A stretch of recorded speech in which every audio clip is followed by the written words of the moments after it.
Imaginons-nous dans un atelier. Face à l'établi d'un menuisier, il n'y a aucun bruit, il n'y a personne, et d'un coup, on entend un petit murmure, un frémissement. C'est les outils qui sont en plein conciliabule. Commence à se répandre l'idée entre eux qu'ils sont peut-être trop nombreux et que certains, un peu vieux, on pourrait peut-être s'en débarrasser. D'un coup, il y en a un qui dit « Oh, faut se débarrasser des scies, elles sont trop piquantes. » Un autre qui dit « Non, non, c'est les marteaux, ils sont assommants. » Et ça s'enchaîne comme ça, les clous qui sont trop piquants, le papier de verre qui toujours nous froisse. Et à un moment, le silence se fait. Le maître d'œuvre rentre dans l'atelier et il prend la scie et la fait grincer. Il prend le marteau et il commence à assommer les clous avec lesquels il pointe, etc., etc. Et en fait, tous ces outils qui, en apparence, les uns les autres se voyaient comme vieux, mauvais et abîmés, ils ont permis ensemble de fabriquer un berceau, peut-être le plus beau, ce qui permet d'accueillir la vie. Un petit conte pour enfants, tout simple, mais qui, je crois, nous illustre éminemment ce que nous enseigne la parole d'aujourd'hui. On est tous différents, mais si on laisse passer l'Esprit de Dieu à travers nous, on peut faire des merveilles, en mesurant la qualité, la valeur de chacun, et en laissant son esprit à lui passer entre nous. Je crois vraiment que c'est ça qui nous est donné aujourd'hui. On est tous un seul corps, et pour vivre ce corps, il y a besoin d'une seule chose, interpréter. Alors là, vous allez me dire, mais le pont, il est quand même un peu vite fait, c'est surprenant ce que je dis. Et pourtant, j'en suis convaincu, c'est l'enseignement que Jésus nous livre aujourd'hui. On est tous un même corps qui, pour vivre, a besoin d'être interprété et d'interpréter. Mais commençons donc par ce magnifique texte de la lettre aux Colossiens, la première de Paul, qui nous décrit ce qu'on est, nous, l'Église, le corps du Christ.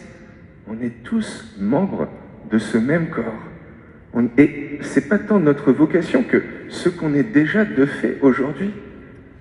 Alors on peut tirer tout plein de symboliques de ce texte, j'en ai retenu quelques-unes, et la première, peut-être la plus évidente, c'est qu'on a tous besoin les uns des autres.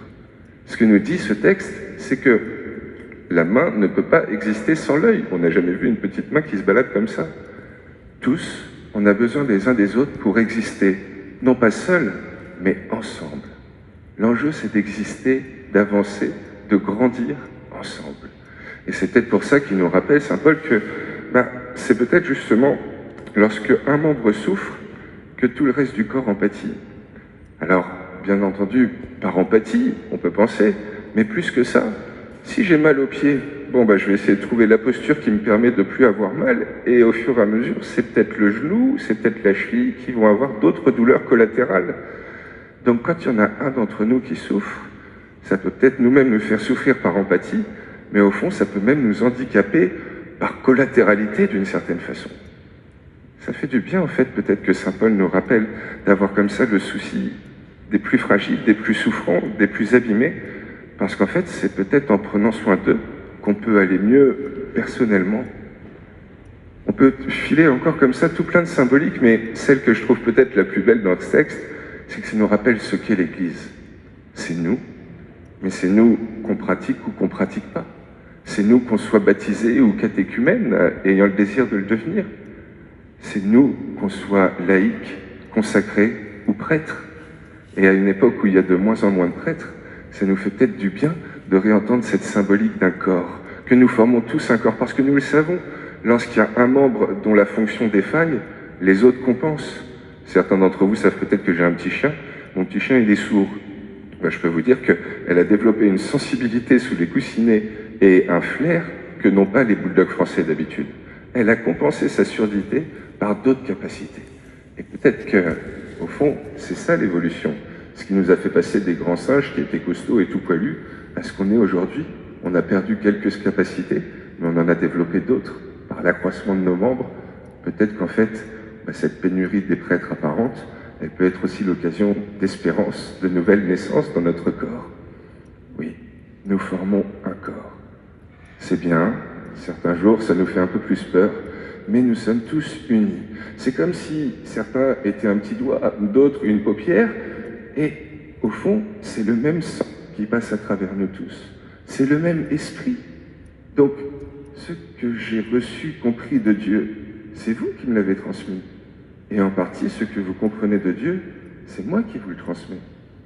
À la fois, ça peut être hyper pressurisant de penser à ça, mais comme aussi merveilleux de se dire que les uns les autres, c'est nous qui nous offrons Dieu.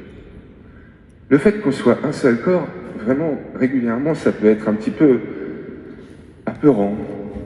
C'est une vraie question qui nous fait appréhender, parce que, au fond, la société est ainsi.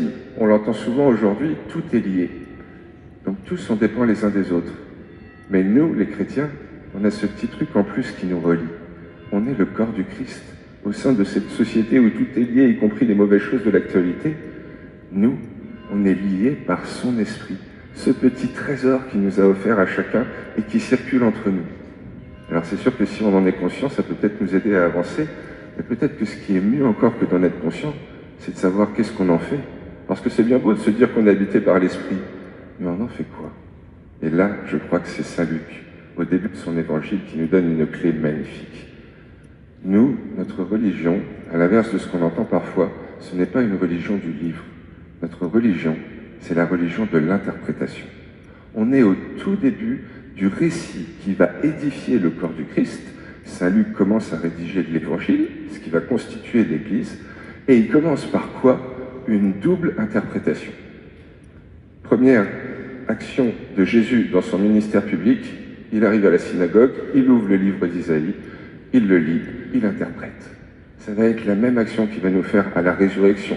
Première action, interpréter l'Écriture à partir de lui.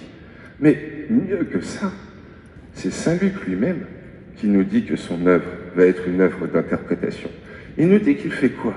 Qu'il va nous narrer le récit de ce qu'il a entendu, de ceux qui ont vu justement le Christ, pour que, à partir de l'exposé qui nous sera donné, nous puissions avoir toujours plus confiance en la solidité des enseignements que nous avons reçus. Alors il ne le dit pas à nous, il le dit à un certain Théophile. Intéressant. Est-ce que Théophile a vraiment existé? Théos philia, ça veut dire Dieu, ami, aimé. Ami de Dieu. Chers amis de Dieu, vous qui cherchez Dieu, je vais vous faire un exposé éminemment partial, parce que qui c'est qui donne les informations? C'est des gens qui sont des serviteurs de la parole, comme il dit, et il s'adresse à qui? À vous qui cherchez Dieu. Ça n'a pas l'objectivité d'un journaliste qui chercherait une certaine neutralité. Mais pour le coup, il va nous faire le récit des faits, de leur légitimité, pour nous aider à avoir toujours mieux confiance en la solidité de ce qu'on a reçu. Au fond, il va interpréter. Interpréter, quand on ouvre le dictionnaire, ça nous donne 3 définitions. Rendre clair ce qui est obscur. C'est ce que fait Jésus. Il ouvre Isaïe et il rend plus claire la parole du prophète Isaïe à travers le prisme de ce qu'il est. Deuxième définition, interpréter, c'est traduire. C'est ce que fait Saint Luc. Il a écouté les témoignages de ceux qui ont vécu avec Jésus et il nous traduit par écrit ce qu'il en a retenu. Mais enfin, plus que ça, et ici on en a quelques exemples, interpréter, c'est jouer une partition, un rôle, la comédie ou de la musique. C'est au fond interpréter, laisser passer à travers nous ce qui nous a été donné. Interpres, l'étymologie, ça veut dire entre les parties, laisser passer l'esprit. C'est magnifique quand même, l'interprétation. J'en suis convaincu, c'est ça à quoi on est appelé, laisser passer, circuler l'esprit entre nous pour le rendre toujours plus actuel, toujours plus compréhensible pour ceux que nous sommes aujourd'hui. Et pour le coup, avez-vous repéré le crescendo de ces dernières semaines? On est rentré dans le temps ordinaire il y a 3 semaines par le baptême de Jésus. Donc le baptême de Jésus, c'est le corps du Christ tout rempli de la puissance de l'Esprit. La semaine dernière, on a eu les noces de Cana. Dieu qui nous révèle chez Saint Jean, première apparition publique, où il révèle que par nos fragilités, il peut faire des merveilles pour tous. Et là, ce dimanche, il nous dit que pour le bien du corps entier, il nous invite à interpréter, à passer ce qui nous a été légué au filtre de ce que chacun on est pour toujours mieux le redonner, pour toujours mieux laisser circuler cet esprit dans notre aujourd'hui. Oui, au fond, on forme un corps, un seul corps, mais pas n'importe lequel, celui de Jésus-Christ. Et c'est une chance, parce que c'est bien son esprit qui nous unit, qui nous relie. Alors peut-être juste pour le ressentir comme une grâce telle qu'il est, et non pas comme un fardeau, notre seule mission, au fond, c'est peut-être d'interpréter. Interpréter Dieu pour que Dieu nous interprète, nous interpénètre toujours mieux.